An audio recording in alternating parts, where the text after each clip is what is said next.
dunia sekarang mungkin bertambah lagi gitu kan, menyaingi agama-agama besar.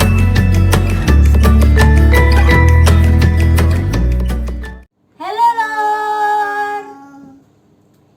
Alhamdulillah ya, kita bisa bincang-bincang lagi, bisa review lagi mengenai buku-buku. Nah, pada kesempatan kali ini kita akan mereview salah satu buku lagi, tapi yang biasanya ada 3 pertanyaan kita pangkas jadi 2 pertanyaan aja ya. Nah, sebelum kita memasuki ke pertanyaan-pertanyaannya, malam ini kita ditemenin nih sama bocil. Siapa namanya, Mas? Mas? Namanya siapa? Fa? Kita ditemenin Faruk, teman-teman. Nah, ini Pak. Oke, Bang Lutfi, malam ini bakal review buku apa, Bang? Buku berjudul God Delusion. God Delusion. Ya. Oke. Nah, langsung aja ya kita masuk ke pertanyaannya. Biasa nih pertanyaan pertama, Bang. Pertanyaannya, kenapa Bang Lutfi tertarik dengan buku tersebut? Salah. Maksud judul bukunya apa? Iya. Oh ya, maksud judul buku tersebut apa, Bang? Oke, sedulur semua, kita kembali lagi di channel kami gitu kan. Sekarang karena sudah seminggu ya kita nggak syuting lagi, sekarang syuting lagi gitu kan.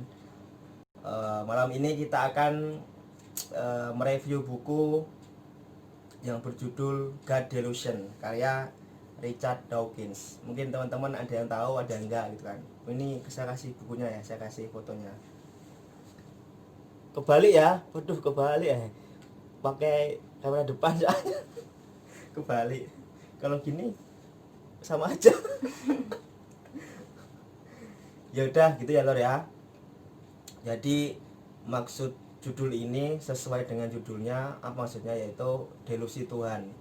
Jadi memang Richard Dawkins ini dia ini seorang ateis, artinya orang yang tidak beragama, tidak percaya Tuhan, dan bisa dibilang Richard Dawkins ini sebagai banyak ateis untuk abad sekarang gitu, abad 21.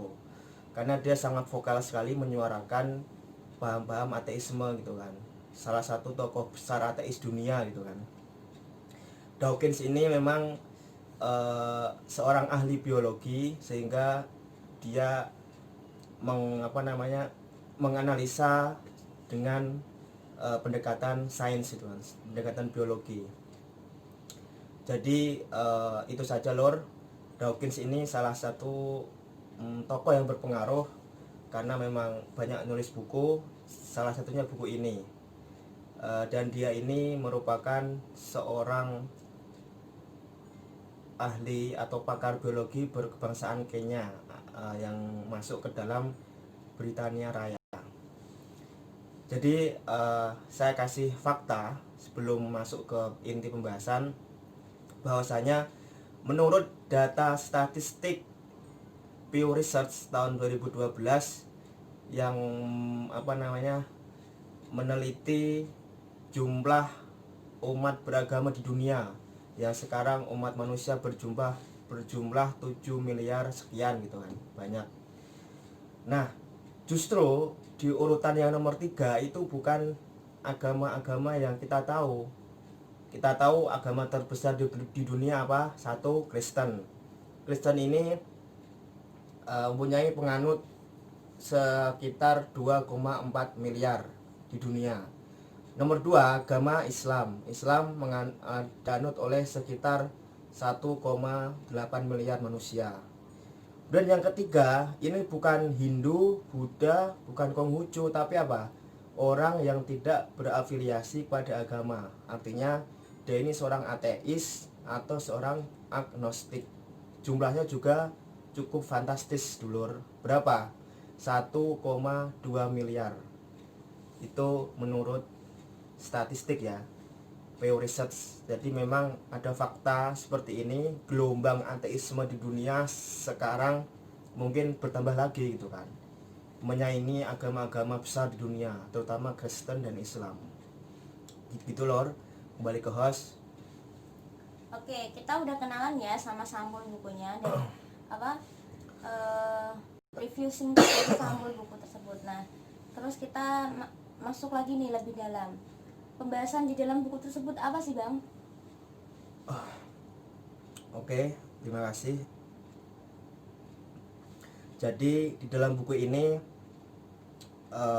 yang bertebalnya sekitar 530 halaman, Dawkins penulisnya itu memaparkan semua argumentasi ateis gitu kan. Jadi di sini memuat semua argumentasi yang ateis berikan supaya meyakinkan bahwasanya ateis ini adalah sebuah keyakinan gitu kan. Di sini ada 10 bab yang semuanya berisi argumentasi. Saya bacakan sebagiannya ya. Yang pertama, misalkan bab pertama yang berjudul orang tak beriman yang sangat religius. Kemudian yang kedua, misalkan hipotesa-hipotesa tentang Tuhan. Yang ketiga, argumen-argumen yang mendukung eksistensi Tuhan, sampai 10 gitu. Jadi memang buku ini Dawkins menulisnya memuat sebanyak 10 argumentasi yang menurut saya sangat argumentatif gitu kan, karena memang dia seorang ahli biologi sehingga pendekatan dia pendekatan sains gitu. Dan perlu kita ketahui, walaupun dia seorang ateis atau tidak percaya pada Tuhan, tapi ketika dia menulis buku ini, dia berpandangan dengan pendekatan teori evolusi Darwin, lagi-lagi Darwin gitu kan. Jadi walaupun dia adalah orang yang nggak berkeyakinan, tapi tetap dia memiliki pijakan teori dia menjelaskan dalam buku ini dengan pendekatan Darwinisme. Jadi memang dia ateis tapi juga seorang Darwinian gitu, yaitu teori evolusi dengan seleksi alam gitu lor. Kemudian setelah kita tahu bab-bab yang ada di buku ini, maka saya akan sedikit menjelaskan inti-inti yang mungkin kita harus tahu, karena memang kita review buku ini adalah review argumentasi dari ateisme gitu kan, karena yang penulisnya merupakan bahannya ateis untuk abad ke-21 gitu. Dalam buku ini Dawkins sempat menyinggung tentang teori desain yang sering digaung-gaungkan oleh kelompok orang beragama atau yang kita sebut teisme gitu, atau mungkin lebih keren lagi kelompok kreasionisme gitu, penciptaan. Jadi Dawkins dalam buku ini membantah dengan bantahan yang sangat keras tentang teori desain. Desain maksudnya tuh ya misalkan alam semesta ini ya kan ada karena desain Tuhan gitu kan. Nah di buku ini dibantah oleh Dawkins dengan bantahan yang sangat keras dan sangat argumentatif gitu kan, menurut dia gitu. Kemudian Dawkins juga menyinggung tentang humanisme. Maksudnya gini, memang kata dia ateisme ini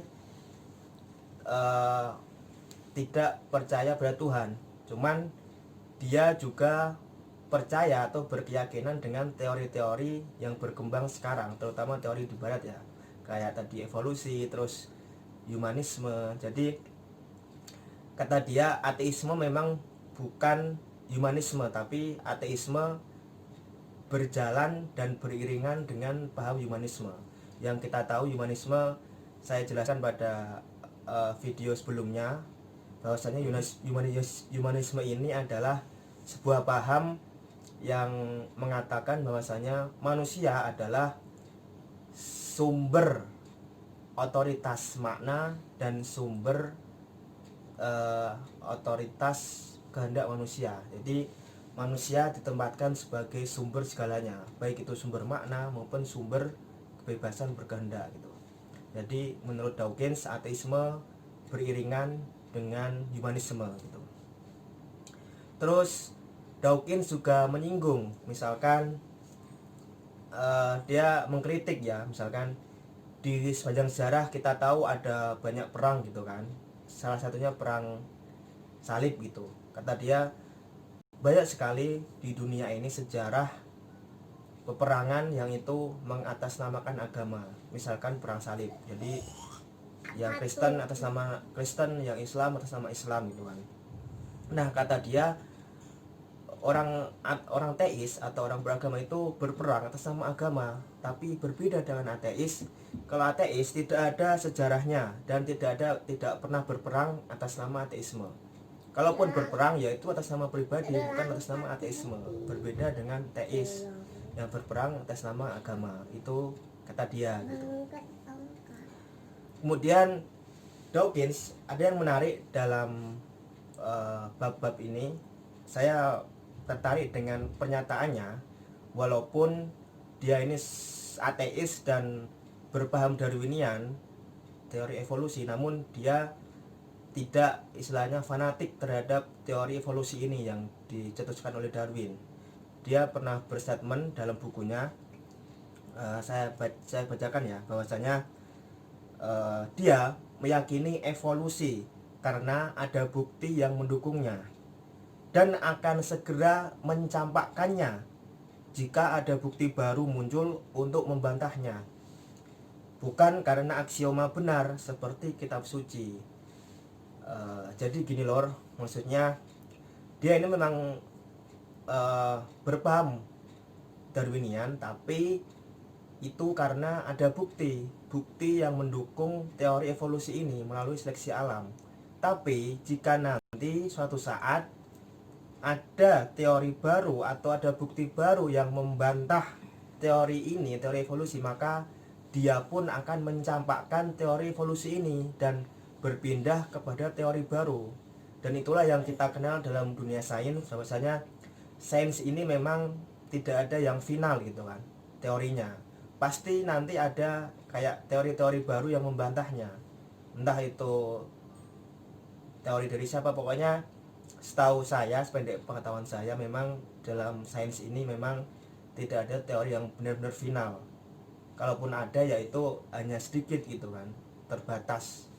Jadi memang ada teori baru, nanti ada yang membantahnya lagi sampai seterusnya, sampai hari kiamat mungkin gitu ya.